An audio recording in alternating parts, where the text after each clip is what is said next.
Hail, hail, the Celtics are here, and what the hell do we care now, guys? Apologies for everyone catching this live. Trick-or-treating overran a little bit, really sorry about that. And not being at my desk, I wasn't able to reschedule the stream, and then the system wants at least half an hour before you reschedule it. So, really sorry, we did our best, but we're here and we're live on Halloween after we've beaten Dundee midweek under the floodlights. We're about to take on Aberdeen in a semi-final. We're here for the Sorare CSC here on the Celtics are here. I am Quinny, and I'm joined as always by McBride. McBride, good to see you. Hail, hail. Good evening. I wasn't expecting that. I didn't even think you were going to come on with that helmet on, so that was a bit more of a shock. But yeah, hail, hail. Sorry everyone, we're a bit later than advertised. Hopefully it's worth the wait. Well, let's hope so. I thought hopefully the gag maybe helps a wee bit. But thanks everyone for your patience. Mini Quinnies and Mrs. Quinn weren't too bothered about my schedule today, so hey, it's just one of those ones. They got to roll with the punches and all that good stuff. And speaking of rolling with the punches, it felt like we were going through a little bit of that last night. Me and McBride Ace, we were at the game last night to see Celtic take on Dundee at home. And yeah, there's been a lot of conversation in the aftermath of it. I've been saying 8 or 9, but I don't think there was actually that many changes. There's maybe like 7 or something. But it was a game where we had to roll with the punches and really come out with some solutions towards the back end of the game. How surprised were you by the starting 11, McBride? Yeah, well, I buggered up every single one of my Sorare teams, so I was pretty surprised. I thought we would rotate a wee bit, but I didn't expect that much, to be honest. All's well that ends well, right enough. But and there's a tough run coming up, so there we go. But yeah, it was a lot of changes, and I think the first half, although we created a few chances, it kind of did show that we'd made those changes as well. You know, good save at the start from Casper as well. But there we go. It's a long season. It's another win. It's another clean sheet. Other results went in our favour, I think. Maybe other people would disagree. And the banter years have returned. So you can't help but have a smile on your face today, even after the lineup changes.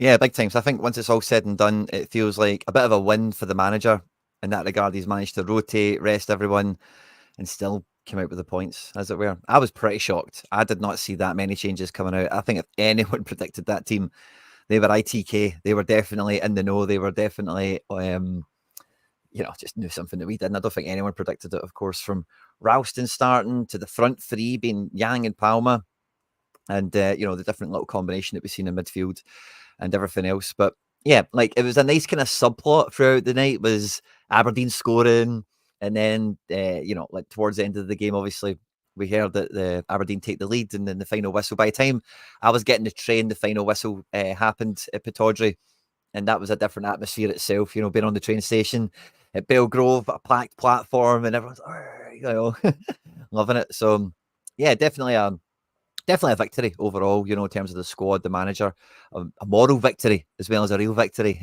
Did I say it? And I must admit, by the way, Super Scoreboard on Monday last night was absolutely, what's the word for it? It was just absolute honey, audible chocolate, whatever you want to call it.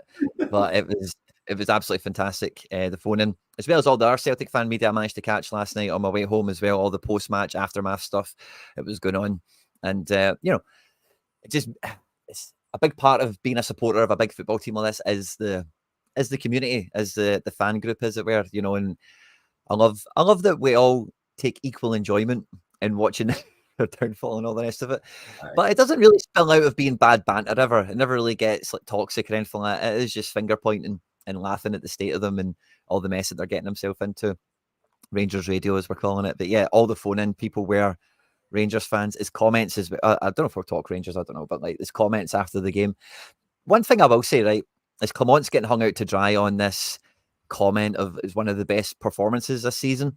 If you actually listen to the quote, he actually says some individuals had their best game of the season, and I think people are they're just itching to get onto something and get him sacked. But I think we should give Big Phil a bit of latitude here. We should try and give him a bit more time. He's just signed a new deal. Leave the guy alone. I mean, you're right. We usually focus on talking about Celtic and everything here, but I have to say, being at the game and everything, it did seem like it was about more than just just the game at Celtic Park as well. I had 50 quid on Aberdeen, so as you know, Quinny. So I was sitting trying to get a reception and everything, see what the actual result was, kind of living that other result as well. But yeah, I mean, we have got a really close race, and it's worth remembering that, you know, whether or not you think Aberdeen will stay the distance, Celtic and Aberdeen have got a brilliant record at the start of this season, and obviously it was a 2-2 draw the last time at Celtic Park as well. All this sort of banter stuff, look, it's just rivalry. Like, nobody's going to really take that too far, but you can bet your bottom dollar that if Celtic were struggling, then at the other side of the city, everybody would be reveling in that as well. And that's what a rivalry is at the end of the day. So yeah, but back to the game last night, and you know, I thought there was actually, you know, quite a few positives still to take from that as well. The fact that you can change that many people, you can still get a clean sheet at home.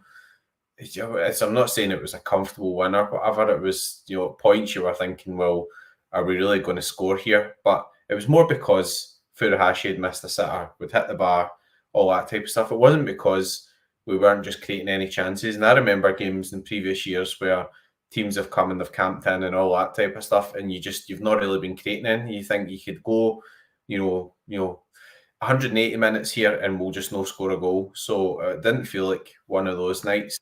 And it turned out obviously pretty well. So there we go. But I listened to the phone in as well, because I was stuck in a traffic jam. But do you know what way? I was just like thinking, I'm quite pleased to be in this traffic jam tonight. Like, see if I get the whole of the phone in. I am delighted by that, and I did, and it was well worth the listen, to be honest. So there we go. Yeah, loved it as well. Michael Ross, what pissed him off was the whinging from some of our fans at halftime, and I was the captain of that charge. I was the most pissed off at halftime. I was the biggest whinger. I think I even tweeted, like, if Palma comes out that tunnel, I'm going home. Like, I just couldn't believe how terrible the first half was. And like you said, there was definitely some moments in the game where it could have sliding doors. You know, if Kyogo finishes one of those chances in the first half, I think a lot of the sentiment, the atmosphere, it's totally different. You know, the passages of play probably change a little bit. But the same could be said the other way around, because they got a right dodgy free kick in the first minute, and it took like the highlight of Casper's game in the first minute to stop it going out. And you imagine that thing flies in the first minute, and then the rest of the first half, as we did see it actually unfold at halftime, you know, it would have been way worse than the whinging that we did have, you know. So it's one of those ones. But I was just so frustrated. Obviously, you were not. Did we get? Oh, we got together for the second half, but in the first half, the people I was sitting next to probably think probably thought I left, because I was. And apologies to anyone that was sitting anywhere near me, but I was effing and jeffing the whole way through it. Honestly, like it just felt like madness. I said in my breakdown video that went out earlier today on the channel that it felt like really deliberate instructions from Rodgers. Like, we're starting Palma, put him on the ball all the time, and it was like it just felt like no matter what was happening. Even if we were going down the right, maybe we'll try and give Yang the ball. Maybe Kyogo's making a run. Nah, let's get it back into the middle. Let's get it out to the left, and then see if Palma can have his 43rd try at this right back to try and drop a shoulder or do something about it. And it was just how it felt like no matter what, they were just kept going back to Palma. You know, like it was as if they were ordered to do so. Because I've seen enough football to know that if a team thinks one of the players isn't pulling their weight, isn't good enough, they'll just cut them out. They'll just stop passing to them and they'll go somewhere else. But no matter the fact he couldn't get by anyone, he couldn't do anything, that they just kept on feeding it down the left, just kept on putting him on the ball. It felt overly deliberate, as if it was instructions. Yeah.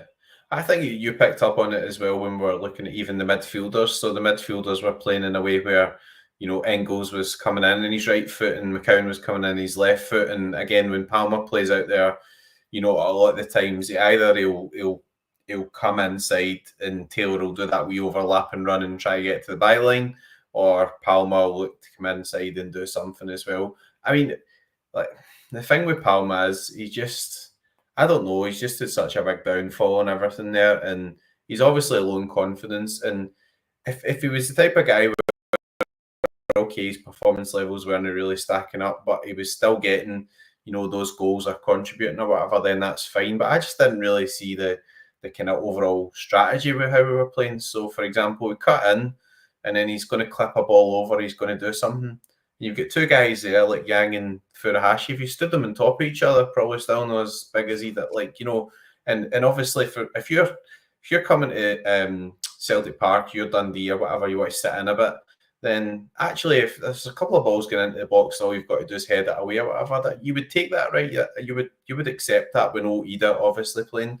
And you know, when you don't get the breakthrough with the Furuhashi chances or whatever, that's the sort of danger as well, because teams maybe just think, well, it's going to be organised here, and you know, a lot of the times getting the ball at the edge of the box and there wasn't a lot of creativity or whatever there. But we were obviously like missing quite a lot. Even if you look at earlier on the season, McGregor's been chipping in with goals from outside the box and everything as well. So, you know, there was a lot of sort of big changes and everything there. But I do think there's a lot of positives. I mean, if you take it away for that and come back to just seeing like Trusty and Vickers playing together, and they looked quite secure. Trusty's obviously won people over, I would have said now. I don't think Liam Scales was dropped. I think it was just a case of, right, you've all played like the last 3 or 4 games, and you know, we're going to have to get a bit of a breather into you before we get into these runs of Aberdeen semi-final, Leipzig, you know, all the big games and everything coming up. But it was good to see that, and you know, I've seen loads of calls for Novrocky and everything to come in. I just cannot agree with that in the slightest. Like when you see Trusty in there, you can see that Vickers, Trusty, and Scales all look like good options. And Trusty, obviously, like the Dortmund game, was playing a wee bit out of position, being naturally more left-footed and all that sort of stuff. And you can see he's started to settle in a wee bit as well. And yeah, I mean, you know, it was good getting some minutes into Greg Taylor as well. I don't know. That's going to be an interesting position to see who takes that position forward. So who starts against Aberdeen is going to be a bit telling in that left back position as well. And I don't know. In a way, I sort of missed watching Valley. I don't know. We'll see, because don't want to be too unfair. And Greg Taylor's a really good start to the season. So there we go. But what do you think of that? I mean, obviously there was lots of frustration around, but you know, Greg Taylor's performance in particular, what do you think? I think in the first half, it was a really quick reminder of what Greg Taylor is like, because without McGregor, like I think it was in the first like 5 or 10 minutes, he spent, you know, say it was in the first 5 or 10 minutes, he spent a minute or two in a few different breaks of play whenever the ball went out and stuff, like talking to Engels and Bernardo and talking to the centre backs about where to go and where, you know, I don't know what he was saying, but he was doing all this kind of stuff with them, if you know what I mean. And he was being that kind of coach on the pitch, and he is a leader, you know, in that changing room. He is one of the main senior figures of the squad. He's won a bunch of medals. He's very well decorated at this stage. And after about 5 or 10 minutes, I was like, yeah, Valley's been good and stuff, but genuinely domestically, like Taylor's just never put a foot wrong. It's where his ceiling is. You know, it's when we played Dortmund, didn't play Atalanta, obviously, but we'll see against Leipzig. So I would expect Taylor at this stage to be left back for the next 3 games, I would imagine, just where I'm at the moment. And I don't think that's anything against Valley necessarily, but it's more a case of, because, again, I can tie this into one or two things. Big Dom put the message up here a minute ago about we went to 2-0 as soon as we made those subs. I mentioned in my breakdown, but I think the main thing that happened in those subs is that we put Engels into that McGregor role, and then we had to Tati and McKibben going in front, and that just put a lot of pace. Point of me bringing that into the left back chat is, if you are going to be trying to make something new happen in the midfield, especially up front, we're probably not really changing anything. It's just different people, isn't it? Then, like, you know, you want everyone else to be like well versed in the shape and the tactics and the, you know, the route to go and all the rest of it. And as much as Valley hasn't done anything out off the script, as it were, you just know that Taylor could coach other people a lot better. Like, tell them, you're too high, you're not doing this, you need to track him. Valley's maybe a little bit too green to just do that, even if he was in Spain, you know, just because he's a younger player. He's not like a senior kind of guy. It's a bit of a confidence thing that comes with that. So I think the problem with it, but is he's out of contract at the end of the year still. And, you know, so there's still a little bit of ambiguity over his actual professional situation. So equally wouldn't be surprised if he plays Aberdeen and didn't play Leipzig maybe or something. But I think, like, it was a good reminder that Taylor's fantastic. It's just he's not got that next 5% that we need for that step up, it seems. Yeah. I think it's a weird one, because obviously Greg Taylor goes into that position in midfield, but I think, like, Valley, if anything, looks slightly naturally more comfortable on the ball. Now, that's probably not a big surprise because like he's come through at Barcelona, and obviously you're coming through that academy there, and the whole thing there is about being good on the ball, etc. But I think that in a way we've kind of solved that position, and that although they're both quite similar, the main issue we had last season was what we're going to do if Greg Taylor actually gets injured. So, we see how this goes, and you see whether or not, if you want to sign Valley, whether he wants to come and all that sort of stuff. But it's good to have both of those options in it. It's good to have 3 centre-backs to pick from rather than 2 centre-backs to pick from. I thought Tony Ralston played pretty well. I mean, he created the chance for Furuhashi. I thought he looked a bit sharper than I expected him to be, and I thought he was decent on the ball. So he put in a good performance. Midfield, as you say, you do miss Hatate in there, I think, a bit, because Hatate gives you something. I think that pretty much nearly all of the sort of midfielders at the club don't really give you. Just get natural sort of ability where he takes the ball in the half turn and just does stuff that other sort of midfielders don't really have the kind of ability to do. And then obviously up front, you get Furuhashi's just kind of good through one of those spells where everything he hits somebody or misses a goal, but he's capable of better, or he'll probably turn up against Aberdeen, score for 30 yards or something. And Palmer we've talked about, and Yang's an interesting one. I think that a lot of people probably disagree with me. I think there's a real player in there, just that he's not there yet. And you're either going to have patience with him, or just get him out and get him game time in the right team where he can develop a bit and have his bad games and everything, learn to be a bit more consistent, learn a bit more end product, and then come back to be an option at Celtic. But let's see. I mean, hopefully a lot of these random ones like Nicholas Kuhn and stuff was just more precautionary and preparing for that run. It's not like genuine injury stuff. But so it'll be quite interesting to see moving forward what it's going to be like against Aberdeen and Leipzig. Obviously, huge games. Yeah, I think that's the thing with Hatate, where like the main thing that always gets held against him is the possession lost. Whenever he makes a pass, it goes out for a goal kick, or he just does something that doesn't quite come off. But I think he got a great example of, and I've seen a comment saying something quite similar already, but Bernardo and Engels together, like you need some, and McKeown's got it, don't get me wrong, but he felt that maybe McKeown was maybe at the end of his little run that he's had, energy-wise. It's definitely, I don't think McKeown played bad at all, but I don't think that was the biggest output that we've had from McKeown over the last 2 weeks. It's probably the lowest output in terms of, area of the pitch covered, final third contributions, that sort of thing. I was just super pleased to see Engels in that deeper position, because I would love, my hope is that we have Engels, Hatate, McGregor is like the midfield, and we give McGregor that bit of license to move into some of those pockets, be a better version of what we've seen from McKeown, essentially, over the last couple of games when he's played alongside Hatate in that kind of forward press position. But yeah, no, I think like Ralston was okay, definitely. I don't think he was great. I don't think he was bad. The cross, like he had a few good balls, but he had a few balls to nobody. He was even looking. He was just getting the ball set back to him, and he was just floating it in, and then going, "Oh shit, nobody was there." You know what I mean? And then people are going, "What are you doing?" And he's just maybe in a wee bit of autopilot. Michelle brought up as well, but he had a really good moment in the first half, or the second half maybe, where he's under pressure and he just he does the John McGinn, puts his bum out and then twists and turns and rolls the guy and just broke into a bit of space. So, like, that's what you get with Ralston. Like, even on a bad night, I'd maybe say last night was a bad night for Ralston. It's 5 out of 10. It's 6 out of, he's not terrible. He's just not, doing what Johnson done, like breaking into the box, or all of his crosses aren't getting met for one reason or another. But you've got a good level with Ralston, a good floor where he's never really going to drop below that. He's always going to be there or thereabouts. And changes like that, I don't mind. He has been out of the cold a little bit, as it were. But the Kuhn one, it feels like just an opportunistic time. We had reports coming to us from some, I don't know if I'd say he's an inside source, certainly, but he really knew what was going on Tuesday.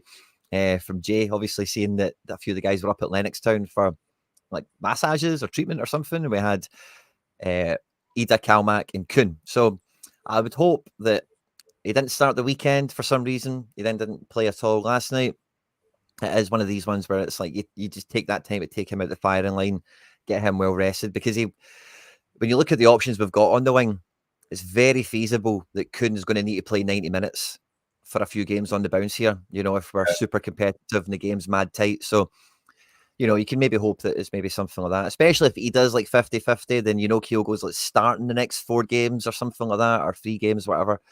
Similar to Dyson. But yeah, it was a roller coaster ride, because the second half when the subs came on is really when the game changed up. We've referenced it a few times, but we only really played for half an hour, really. That was really when the game started, because the rest of it was basically time wasting. I mean, like giving the ball to Palma for a whole first half, Jesus, it was a hard grind to watch. But as soon as the second half we got those subs going, you seen the team come back again, and we just blew them away. Yeah. I mean, the thing with Nicholas Kuhn is he put in a really good shift in that away game against Atalanta. And, obviously you always get a lot of credit to Scales and Trusty and all that sort of stuff for being quite solid in those games. But, we played in a different way where the rest of the team kind of protected the back four a bit more. And, Engels played a different role in that game. And, then he didn't start against Motherwell. And that was, again, probably to protect him in a way just to... give him a breather and everything for that game after he put in a shift. So yeah, I do find it all quite interesting. But I think that like overall, obviously, we built this kind of mentality of the keeping the clean sheets and everything, and maybe like in days gone past or whatever, maybe we would have conceded a daft goal there, or we conceded the one at the start and would have been under pressure, and then the whole crowd would have turned even more because you've made the changes, not the subs.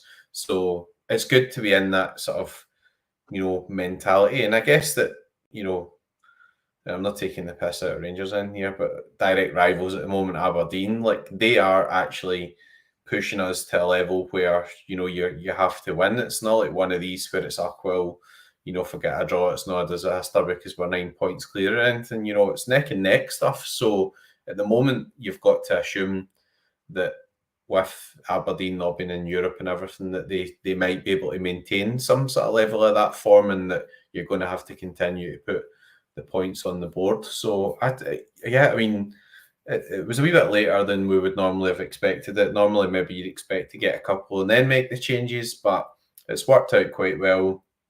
The rest of the stuff's worked out, I think, in terms of overall banter levels and enjoyment levels, and everybody's going to be getting into this game on Saturday.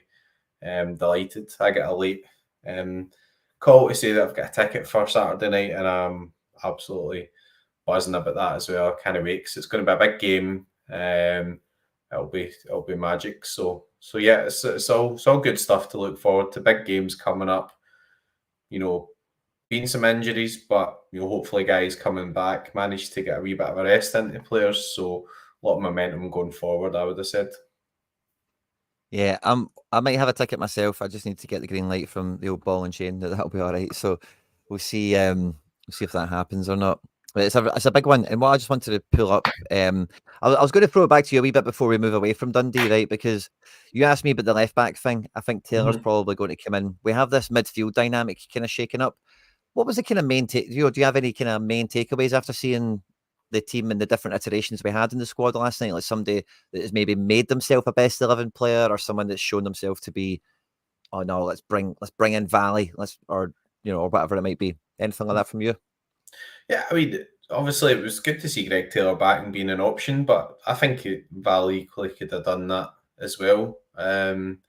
It's an interesting one because Taylor makes good runs and he takes up good positions. So, but I think you've got like almost a kind of equivalent there. So if you look at the other side, and Ralston did pretty well when Johnson came on, it was like like Alistair Johnson's on brilliant form, and what he's really done is we discussed this and we said, look, he's pretty solid and he doesn't really do much wrong, but it's kind of nosebleed territory when he gets up to the other end of the pitch. But what he started doing is he started popping up with some goals. He started contributing some assists and everything to his game as well. And he's just like, for me, he was just one of the main sort of takeaways. I know he's the first choice right back, but like when he came on, you could see a bit of a difference and everything there as well. I don't think anybody really kind of out with that, like middle of the pitch or whatever, really sort of stood out in terms of, you can't really sort of leave somebody out. So I think you'll probably get back to like McGregor, Hatate and Engels.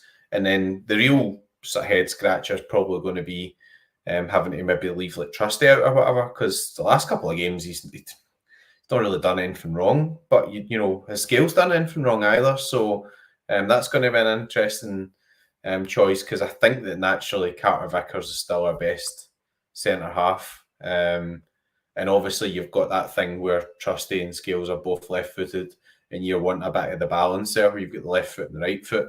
So I think that the biggest decisions are probably going to come down to maybe that sort of round about that centre half area. And you know, how does Brendan Rodgers see it going forward? Does he want Greg Taylor to stay and sign a new contract, or does he want to try something different and sign a Valley, or does he want to maybe let one or two of them go and just sign somebody else with a different profile or whatever? It's all going to be pretty interesting to see how that plays out.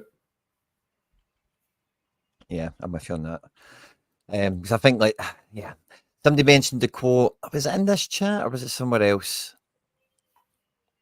I think it was in this chat somewhere. I'll try and dig it out. But remember, Ange said before, like, fans only know 10% of what goes on, kind of thing, you know. So we're still very much in that zone, it feels like. Sorry. But what I was just kind of half setting up there is I've just put a pinned comment into the live stream. This is the Sorare Celtic Supporters Club. So me and McBride play fantasy football. Sorare is a five-a-side fantasy football game, and they actually have a big kind of offer on at the moment for anyone that signs up. They're giving away a free €5 credit that you can spend on buying a card for nothing. All you need to do is click on that link that says CSC offer on it. I've just put it in the live chat and pinned it to the top.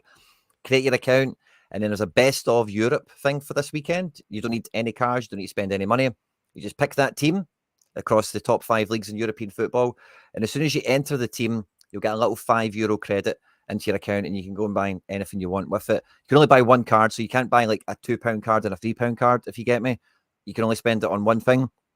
And yeah, it's genuinely one of the best sign-up offers they've ever done, because it's a £5 in your hand to go and buy whoever you want with. Normally, they'll give you, you'll also get, there's more credit that comes once you've bought a few things here and there, but normally you need to buy stuff before you get the beginner bonuses, whereas with this, all you need to do is sign up, pick some commons, which is free, and then the account's credited for you. So if any of you guys haven't started playing yet, and you're interested, or you've been thinking about it, you've been on the fence, it's never been a great time to open an account and just have a shot at it. So it will support all the content here at the Celtic side here, of course. So if you click on that link, you'll be supporting all of us. So thank you very much if you do so.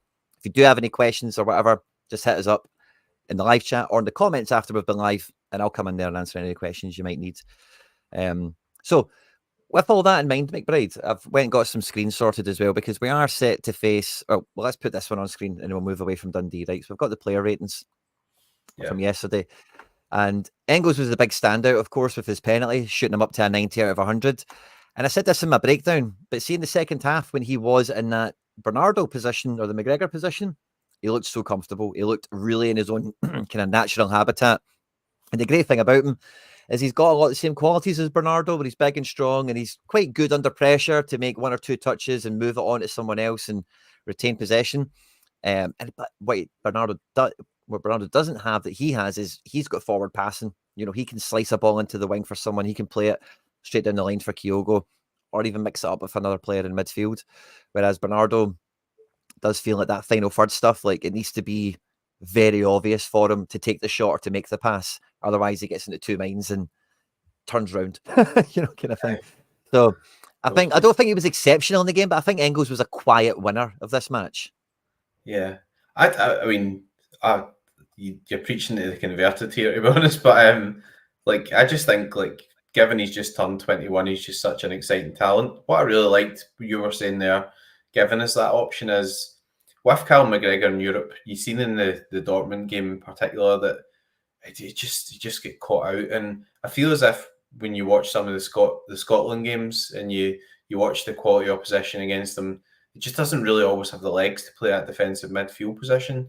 I think what Engels gives you is a bit more of the sort of tactical versatility or whatever now, because when you play against Leipzig, obviously you're playing against top level players and up the top of the pitch, right up the top, they'll have guys like Sesko and, you know, Openda and all that type of stuff, and they'll have, you know, midfield guys there as well. Xavi Simons is out, so I don't know, you'll probably know them better than me. But coming back to Engels himself, like, you know, he's got a bit of everything in his game, and okay, he does have some sort of rough around the edges parts, but that to me brings a lot of excitement, because we've not got a guy here who we think, all right, is this guy the finished article? Is that what we're looking at? What we're looking at is what trajectory he's going to go on, and how good is he going to be in another year or two, in the same way as maybe Matt O'Reilly developed, etc. as well. So yeah, it was great to see him playing that different position and just see how he's quite adaptable to doing different things, and that's just the sign of an absolute top level footballer for me, honestly. Like, just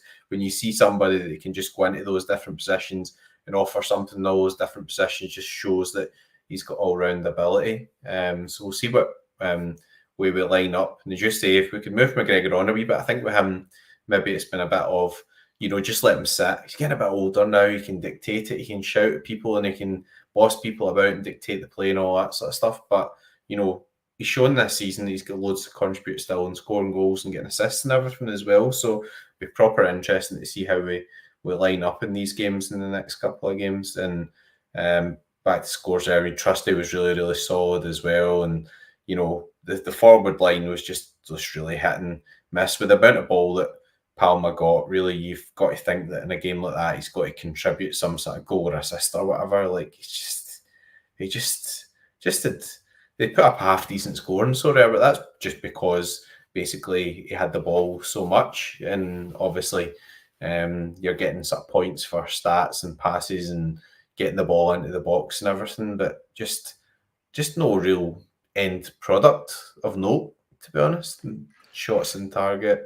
He had one in the second half. Remember, we were sitting here saying, if he scores, I'm not going to celebrate, and he nearly put it top bag. And I was like, you nearly moaned that in there, Quinny. But I was so angry. You're like, thank God the goalie saved that. Like, everyone was clapping, and I was like, I refuse to clap. I'm not fucking doing it. Get him off. I was done with it. But I called him. I said in my breakdown today, he's not even one dimensional for me. He's not even got anything to him. Like any dimensions. There's plenty of players, even in our league, mate, that aren't that fast, that aren't skillful, that don't do stepovers and stuff, but they still get by people somehow, whether play a 1-2 or just drop a shoulder and catch somebody wrong-footed. You can't do anything like that, that for a guy, like, how old is he? 24? 24. He's 24. I'm not going to go pull it up, right, but I'm going to say he's had a bucket load of professional appearances by this point, certainly over 100, you dare say. He plays internationally as well. Like, it's just a weird thing where, like, 'cause the reason I'm saying that is because people are saying, like, oh, loan him to Aberdeen or something like that, right? I don't think he gets in, like, genuinely in this division. I don't know how many teams start him, because he is like the definition of a luxury player. Doesn't win the ball back, does very little, or he can do very little in attack. So you really need to let him be him, and then find him when he's got space and time to do whatever he needs to do. I've said for a long time, I've never felt he's a winger. Feels like everyone kind of says that now these days, which is fine. I guess it's just one of those observations we all share now, which is fantastic. But I don't even know if putting him in the middle would do anything different. I think, like, maybe, like, we're talking about Kyogo and the big chances he's missed. This is something actually, we'll look at Trusty quickly. She mentioned him. 79 out of 100. Guy absolutely bossed it. 104 passes on the ball all the time, cool as a cucumber. Defensive work was 0 because Dundee did nothing in attack. This is something I wanted to check out on, right? Because Kyogo missed 3 big chances in this game. All competitions, last 40. And then let's go find Kyogo and his BCMs. Big chances created, big chances missed. 33. That's the last 40 matches in the SPFL and the Champions League. So it's like the last season, essentially, worth of games. 33 big chances missed in 40 games. Daiza Maeda is right behind him there with 14. Less than half, you know what I mean? Then Ida on 11. Ida's barely been here, but that kind of paints into the strikers get the chances. I get that. That is part of the game, obviously. But 33, that's 33 goals he's left on the table. You know what I mean? Even if you give him half of them, an extra 15. Again, I said this in my breakdown before, but, like, I don't think Kyogo's got 30 goals a season in him. And if you're going to be, the best thing since Henrik Larsson, or better than Dembele, or better than whoever, like, that's the target. That's the benchmark. Lee Griffiths did that. Yeah, I mean, Lee Griffiths takes 30 a season, no bother, in his prime. And that's me eating Tunnocks tea cakes and playing with Gary Mackay-Steven and Stefan Johansson and whatever else, you know what I mean? It's interesting, but I mean, I think like it's a sum up for the hash here. So, mate, look at that. Big chances created in 40 games. Two. Yeah, I mean, he's got top class movement. He's got a top class attitude. He works really hard. He's all that type of stuff, but he's not a top class finisher. So the good thing with a striker is he gets himself in the right positions. Obviously, you've got to get the right type of service into him. But 33 big chances missed is huge. I mean, it's too much. But I feel as if also he's maybe going through a bit of a bad spell. And I know that 40 games is quite a long spell, but I don't know. Remember that game against was at Aberdeen where the guy just went through the side of him and they get knocked out cold? Like, I feel as if he's just not really been the same since then. And sometimes with these horrendous concussions, it can really knock somebody out for a good period of time. And 40 games sounds like a lot, but I remember listening, it was at Toby Alderweireld, we was talking about when he was playing in the Champions League final for Tottenham and he'd had a really bad concussion and he said he just didn't want to be there. He just couldn't wait for the game to be over and all that type of stuff. So again, not defending him, his finishing's not really kind of good enough, but he's had some good games in there as well. He was really good against Aberdeen. He got the goal, he got the assist and everything. And hopefully he gets one of those spells where he starts hitting them and they all start going in. Like that Dortmund game where they get a chance and it's one each and they go up the other side of the pitch and the guy hits it and it's going to hit the corner flag and he's in the top of the net.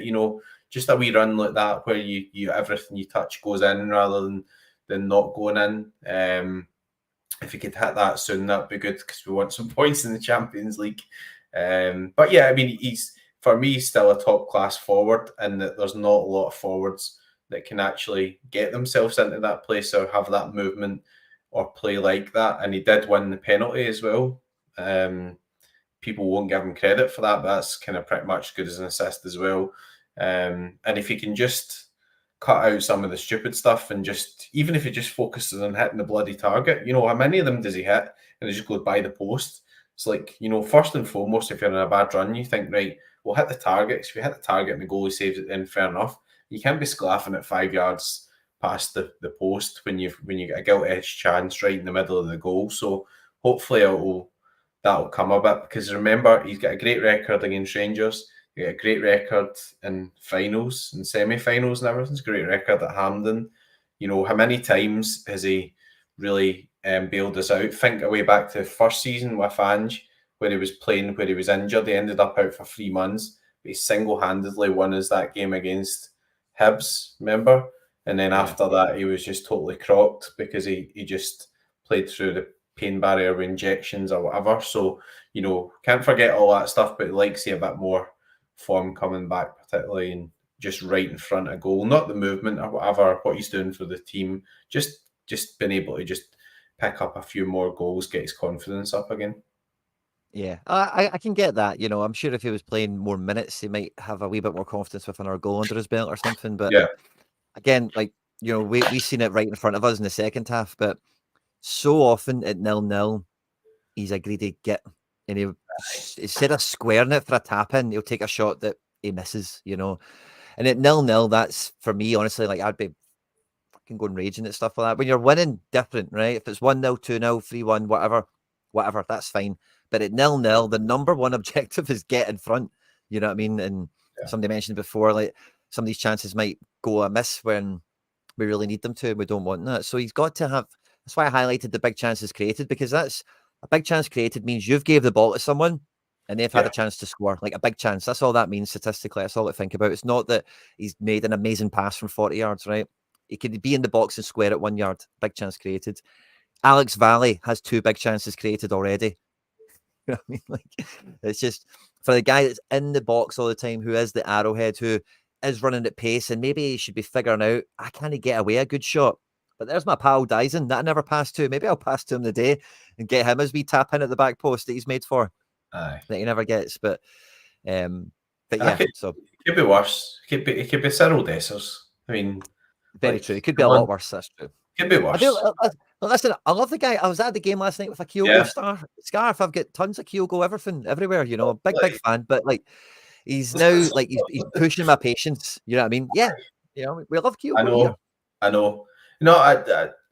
I get it, but I think that forwards can go through those runs, and the greed and everything probably just born out of the fact that he's just searching for that overall level of confidence.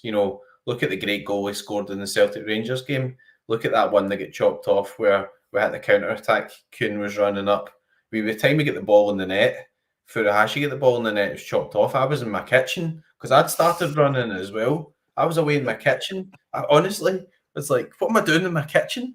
And then by the time I got back in, it got freaking chopped off. But he's still a really exciting player, and you definitely like to see him being more clinical. But I think that can still come as well because people just brand them like a donkey in front of goal and all that sort of stuff. But he's done so much to dispel that that he can actually finish. He's just not quite there at the moment. It's not quite clicking, but hopefully it'll come back. And even with those changes and stuff like that, you can see when you've got so look at that game there. Obviously Hatate hitting the 80 and things like when you've got like Hatate and Furuhashi and stuff playing in there, you can see that there's wee things that they do, that maybe doesn't come from the other midfielders as well, if you know what I mean. Because Hatate's a guy who is capable of putting in those 10 out of 10 performances and stuff as well.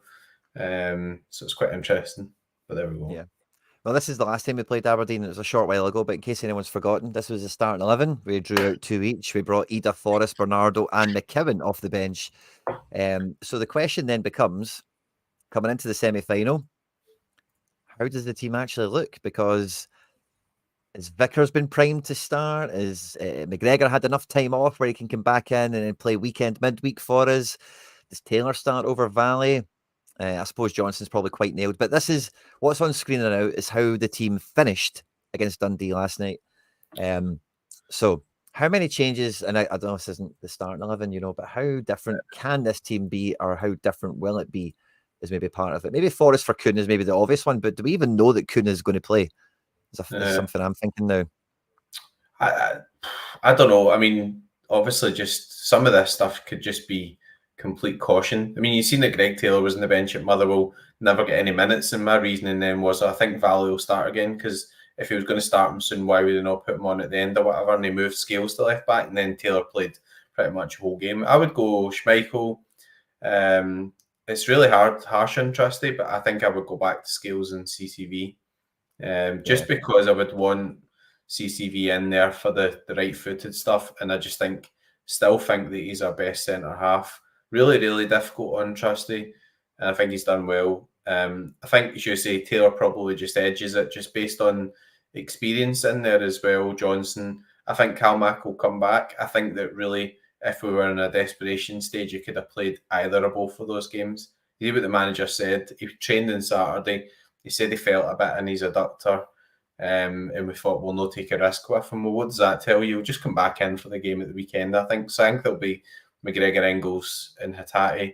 And then up front, I think it'll be Dyson, Kyogo, and Nicholas Kuhn. The only for me variation in that will be if somebody's injured. I just think Ida's really struggling because of that really bad challenge. Nicholas Kuhn's obviously our best winger. I mean, by an absolute country mile, our best winger this season. And you've got these games coming up. So, okay, he wasn't in the squad at all, but that could just be to protect him for these games because he had that previous kind of, was it the back thing or whatever he had, it's like, start of the season, like, okay, he's getting stronger, but he's got a wee thing with his back or whatever. So just getting him ready for there. But what do you think? I mean, I think we'll just be back to full strength basically for Saturday night.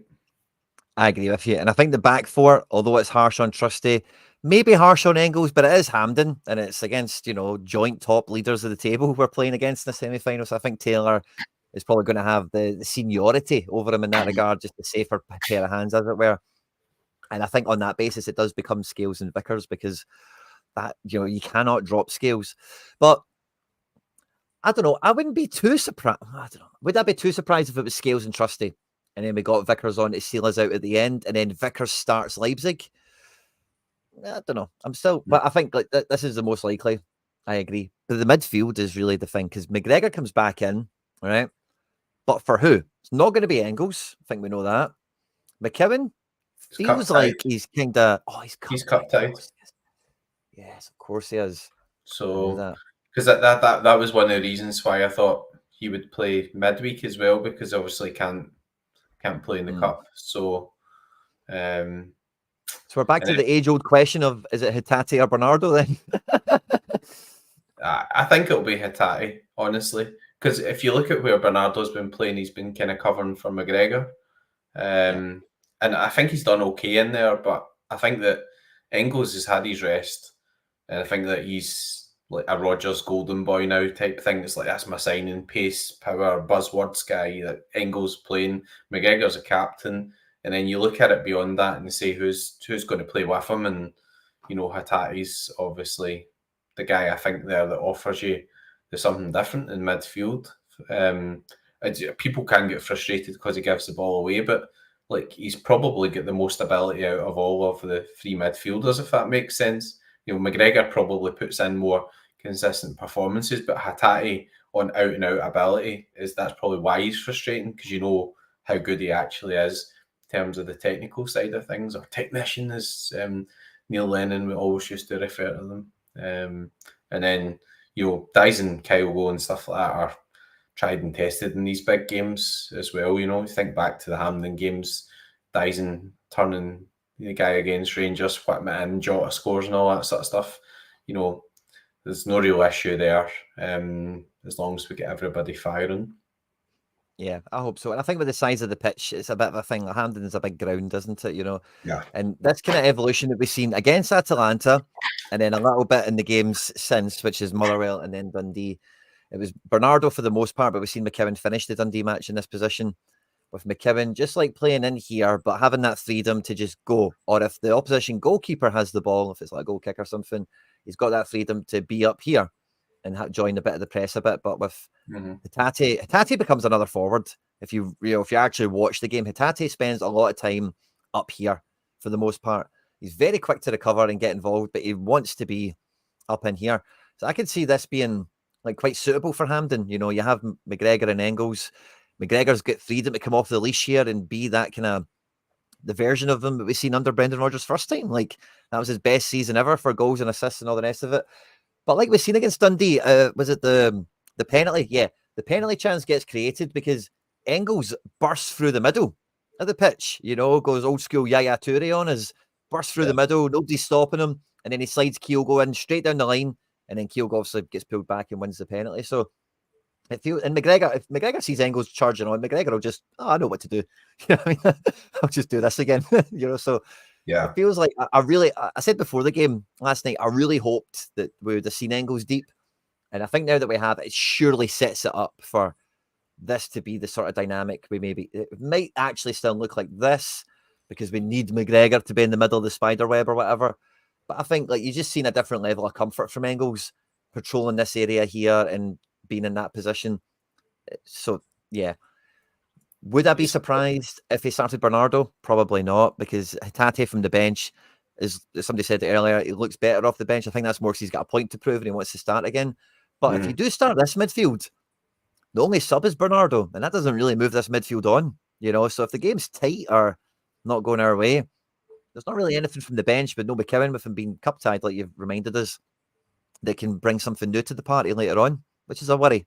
Yeah, I would just go strong. I mean, like the Dundee games, I said to you, one other way to do it would have been to go pretty strong and then start making your 5 changes. And obviously, we never really picked that option, which was a complete pain in the ass for Sorare.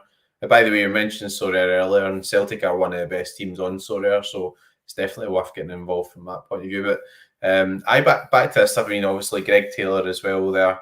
You know, you've got him out sort of wide left there, but in possession, you know, he's coming in beside the midfield and giving you another option in there as well. The other thing is he's got quite a good relationship with Dyson Maeda.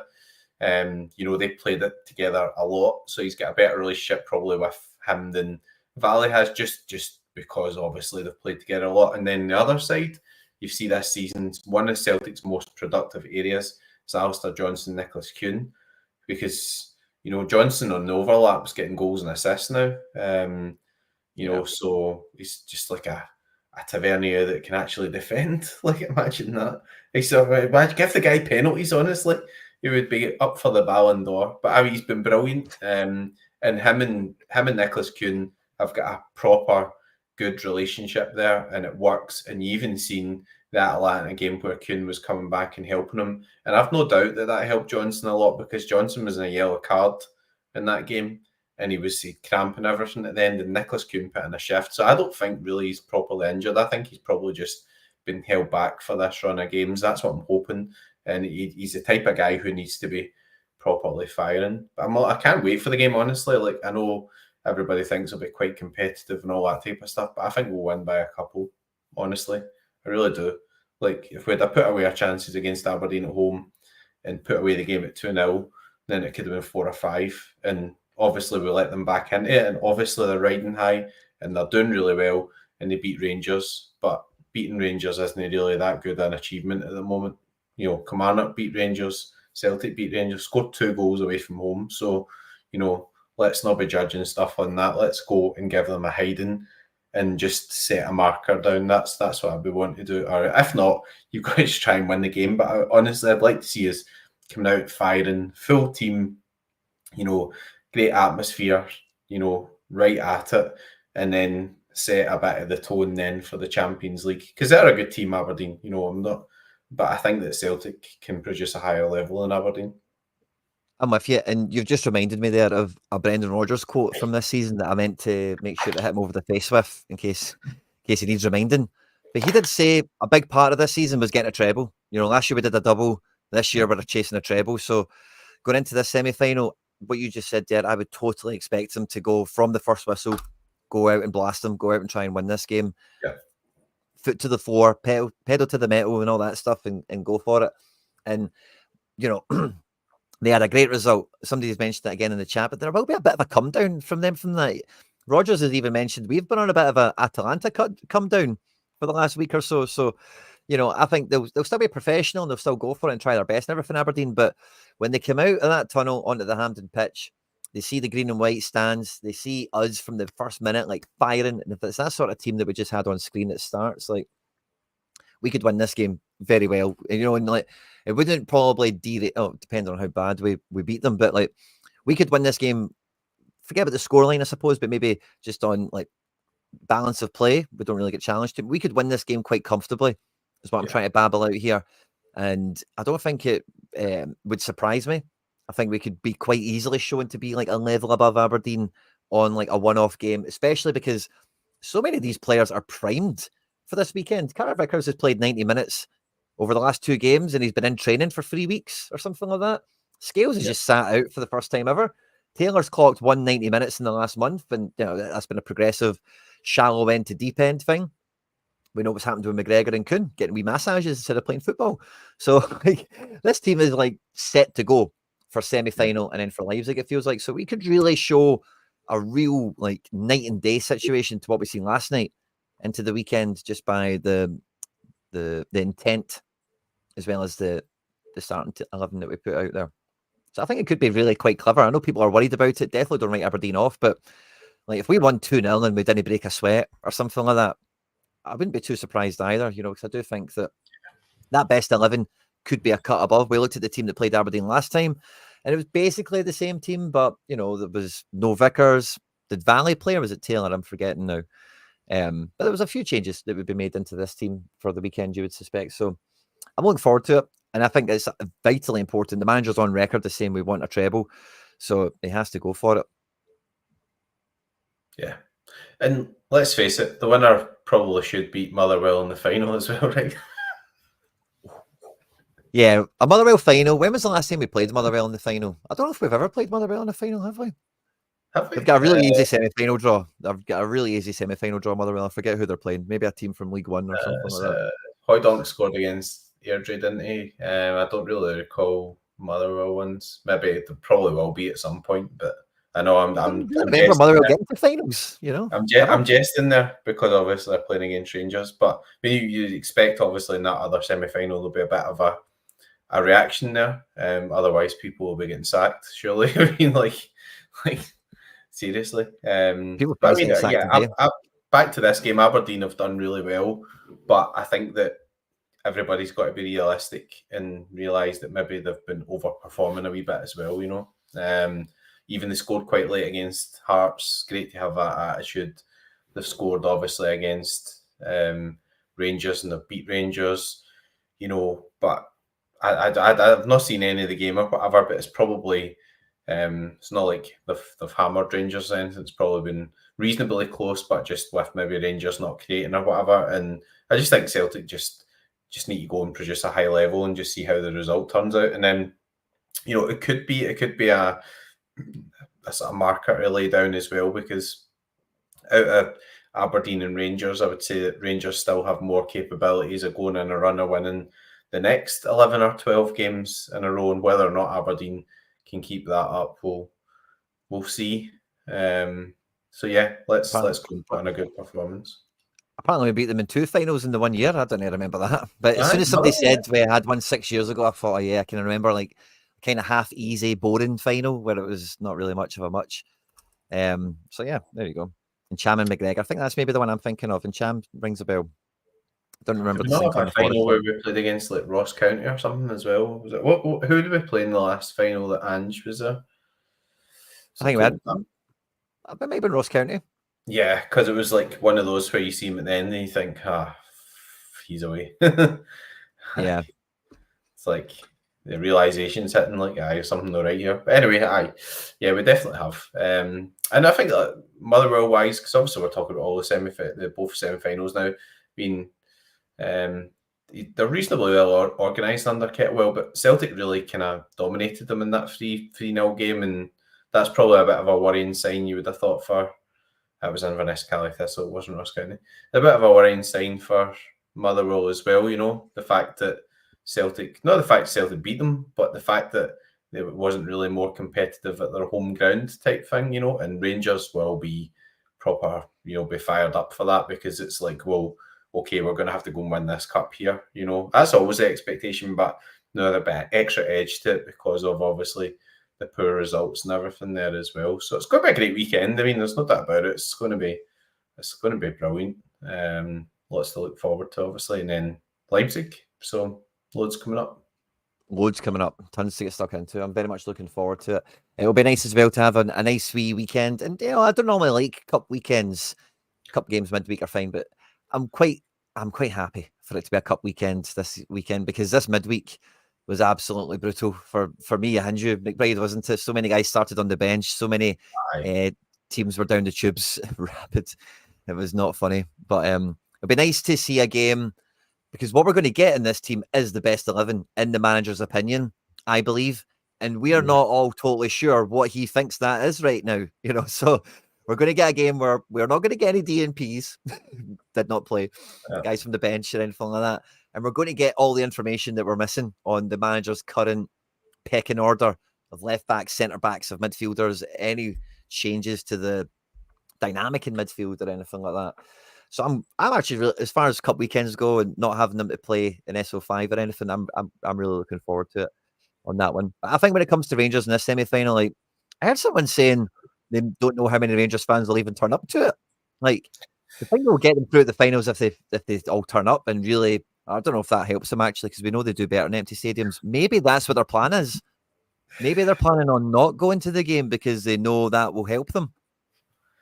I don't know. I mean, I suppose Rangers beat Ross County. Was it? What was the COVID chat? Like stay home, save lives or something? It's like stay home, save Rangers. I don't know. I don't like, just to change subject completely. I quite like this sort of 5:30 kickoff thing on a Saturday night, like, you know, because, well, I mean, people like a 3:00 and everything on a Saturday too, but I'm actually out tomorrow night, and I thought that's good because I extra couple of hours just get like another beer and just square myself up and everything. But yeah, it's this kind of like, it's almost like it's becoming like more of a sort of night game. Like it'll be dark because it's like the winter now, right? And everybody will be like, right, what's the plans for the afternoon? And we'll get in some lunch, we got a couple of beers, get to the game, everybody will be up for it. Like, I think it's going to be an absolute cracking game, great atmosphere, just all that type of stuff.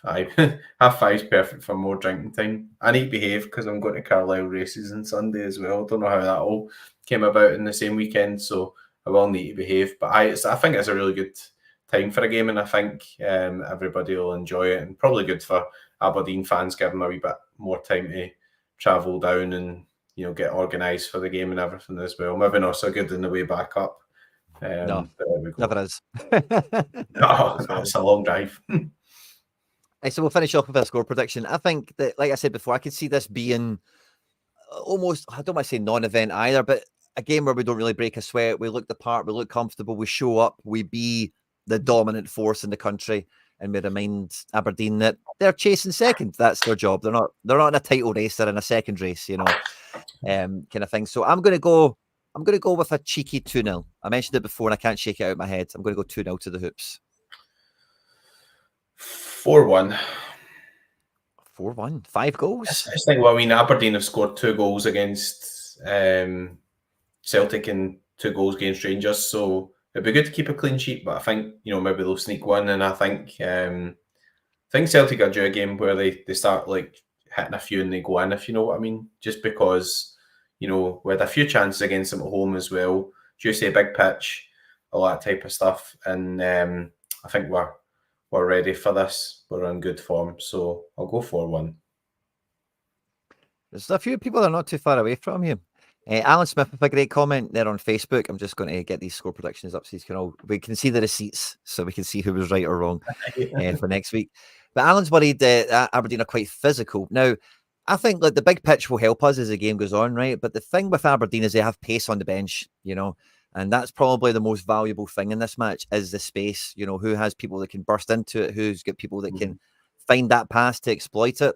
So I would say it's more the pace, the physical element of Aberdeen I'd be more worried about. You think about their opening goal, where Sockler, when we drew 2 each with them, he gets the run on between Trusty and Scales, and he had a wee bit of pace more than Nesbitt did, or Nisbet, however you want to say it, to make that happen. So I'm with you. They definitely have more to them than physically, strength, pace, than any other team in the country, you'd probably say at this point, I suppose. So that's a bit of a worry, but I think ultimately, like the pitch, they'll drown in it a bit quicker than us. We've played in Hampden, like God knows how many times with half these players, you know what I mean? So I think and again, Aberdeen they're no stranger to a semi or a final or whatever as well, I'm sure, but more of their players will be experiencing this for the first time, and I think that kind of thing can be the margin. And if they're blowing out their backsides at half time, some of these guys needing subbed at 60, I'm not really that worried, to be honest with you. I think Big Casper's a clean sheet machine. I think the defence is airtight, solid.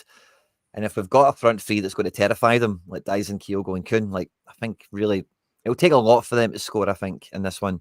And I know that's rich, having just drew 2 each with them, but it was 2-0 and we were in pretty good control until the manager, got his game plan changed, made a double sub. I don't think Brendan will let that kind of thing happen twice.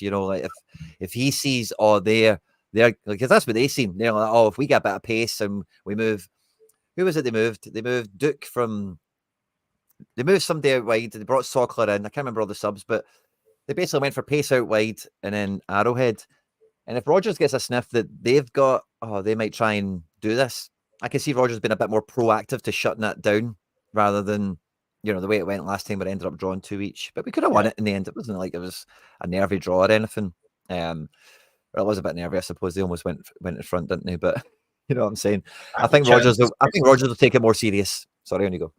Aye, no, chances wise, and as I said to you as well, the lad Keskinen, I watched him playing against England. I think it was at Nations League or whatever. Nations League, they're not friendlies anymore, but he caused England a good few problems. So they definitely do have some good players. Jamie McGrath obviously is having a pretty good season in terms of stats as well.